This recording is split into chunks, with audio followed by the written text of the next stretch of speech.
This is Chicago's Morning Answer with Dan Proft and Amy Jacobson on AM 560. The Answer.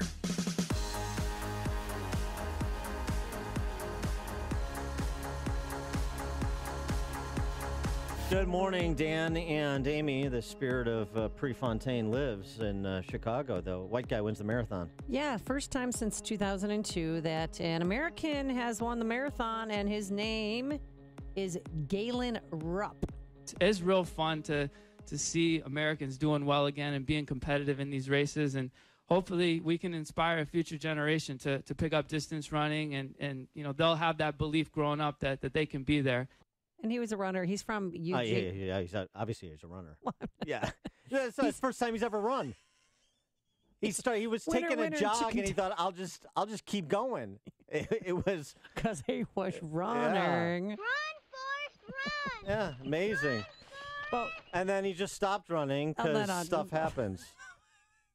Well, he's from Oregon, but his dad is from Maywood and Oak Forest, so he's been here. He's familiar with the streets of Chicago. Most of the only vacations that I took were coming to Chicago as a kid, you know, to visit my family, go to a Cubs game, and I just love it here. And that's why I think today they have to let him throw out the first pitch or sing the seventh inning stretch. He sounds like he may be a sophomore at one of the Proviso schools.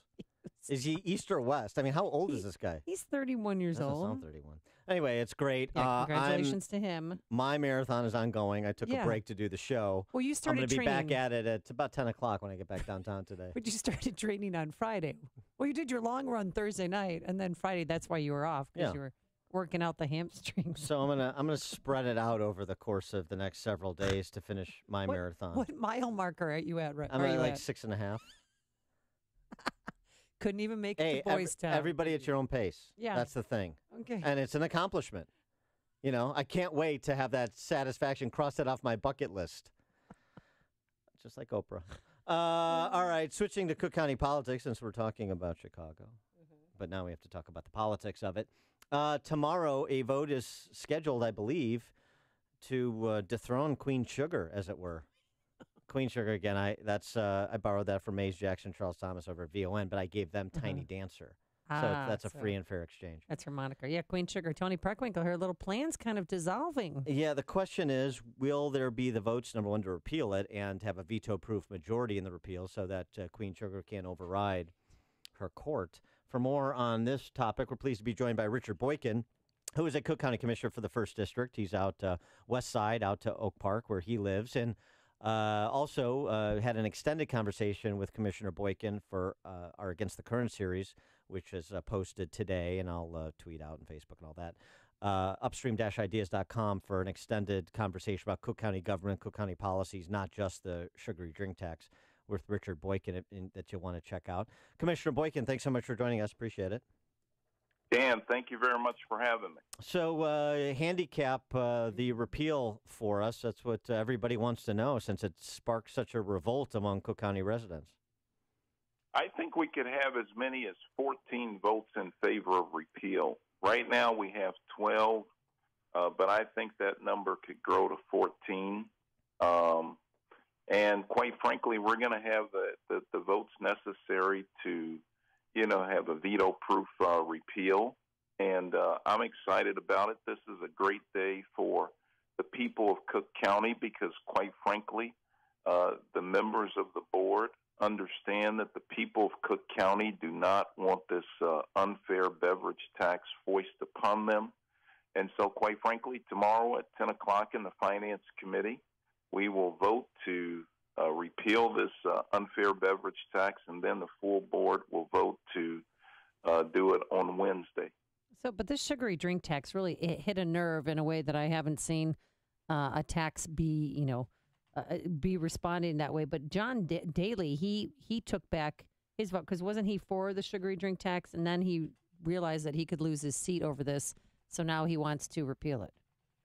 Well, I don't think that John Daly was ever in trouble of losing his seat, but I think John Daly's calculation, and he's a good man, he's a leader who understands that, you got to listen to the people. And so he saw the writing on the wall, and he saw the fact that but 90% of the people in Cook County oppose this tax. And he thought that that would be a drag on the Democratic ticket. And, we hadn't seen this kind of uproar since maybe the Boston Tea Party Revolution. Wow.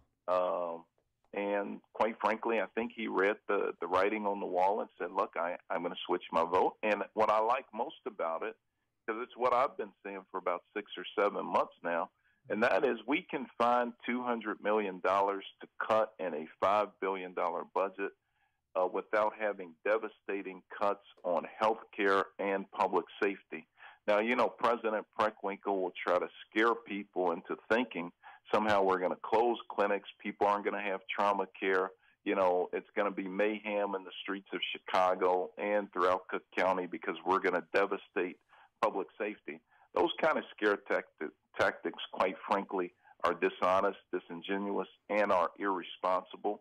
We need to roll up our sleeves, work together in a collaborative manner, and figure out how do we cut $200 million in wasteful spending out of the budget. I'll tell you what, it's worth noting, John Daly doing this just in response to public pressure. It's not like it's a matter of principle or anything that he was opposed to it. So that's worth noting, now opposed to it as well. But it's worth noting in a couple things. It tells you a lot about politicians. It also tells you a lot about what moves politicians. Pressure. And I know, Commissioner Boykin, you'll concede my point, so I won't make you address that. But, the other point that you make is the point that's lost in our conversations, and whether we're talking about Chicago, Cook County, the state of Illinois. What about the spend side? You're talking about $200 million this is projected to generate, which, because demand is elastic on these matters, these drinks, probably be much less than that. But let's say it's $200 million. That's still less than 5% of the Cook County budget, as you were just detailing.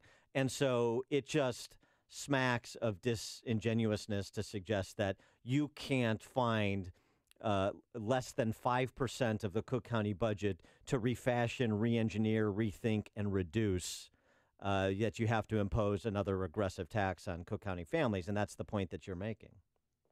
Well, the point is that we can find it, and we will find it. We must find it. We owe that to the taxpayers of Cook County. We're going to operate in a responsible fashion and manner. I think that a number of my colleagues have jumped off to repeal, actually. And, people like Chuy Garcia, who's the floor leader for President Preckwinkle, he's now a vote to repeal. My colleague Stan Must be Moore, running for mayor. quite frankly, it'll be tough for him to run for mayor, I think, because people see it as a flip-flop. Right. And, they'll talk about that. But I'm quite frankly happy that the guys have finally seen the light. But now, a way to cut the budget. Now, what about your political future? Because now that Queen Sugar has been brought back down to being very human from being untouchable just a few weeks ago, there's a lot of talk about you perhaps primarying her and running for Cook County Board President. Well, that's not going to happen. I actually announced last week, week and a half ago, that I'm actually running for re-election to the 1st District seat. I believe that my voice on the county board is very important, and I believe that we'll help to shape policy in the coming years and the benefit of the taxpayers of Cook County.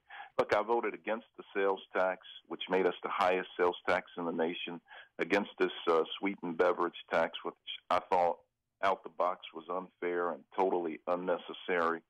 And, we've helped to shape policies in the county that I think that people will be proud of. So I want to continue my work there and continue to work with people to be a bridge builder and not to divide.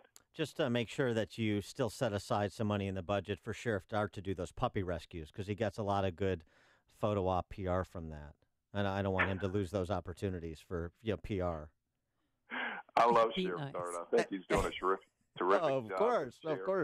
Oh, sure. I agree with you. I love Sheriff Dart, everybody too. loves Sheriff. Sure, the puppies. No, of course it's great. What's next on the Cook County Board agenda in addition to the reduction or the repeal of this tax, I should say, because there's the minimum wage that 3/4 of suburbs, the minimum wage increase 3/4 of Cook County suburbs have opted out of. There's the promulgation of rules regarding overtime and sick leave that are being imposed on Cook County businesses that are not particularly popular. as well. Is there any reconsideration of some of those other policy gambits?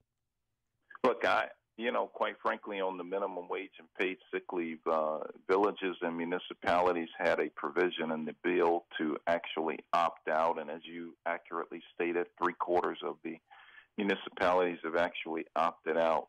But the biggest thing coming up right now is the fiscal year 2018 budget that we'll have to have passed by November 30th as the new fiscal year begins December 1st. And so we'll have public hearings around the county on the budget. Obviously, we're going to have to find $200 million that would have been soda pop tax money for this fiscal year 18 budget. But let me just say this to your listeners. I don't believe we would have gotten anywhere near $200 million. In fact, for the month of August, we collected $300,000 in soda pop tax sweetened beverage tax. And they have projected $18 million for the month of August, and so we wouldn't have got anywhere near it. But we'll get government forecasting. Yeah, we'll get a clearer picture as we go forward, because even once we repeal this tomorrow, it'll stay in effect until November 30th. So December 1st, people won't have to pay that tax. All right, you're not going to be invited to Michael Bloomberg's retreat. You know that. You're off his list. I'm so sick of those commercials. Yeah, you're Maybe off the they'll list. stop running them. Cook County Commissioner Richard Boykin, Commissioner for the 1st District, the West Side into the Western Burbs. And also, again, check out long-form interview that I had the pleasure to do with Commissioner Boykin at upstream-ideas.com or Against the Current series. Commissioner Boykin, thanks so much for joining us. Appreciate it. Thank you very much for having me. God bless you all. And he joined us on our turnkey.pro answer line. If you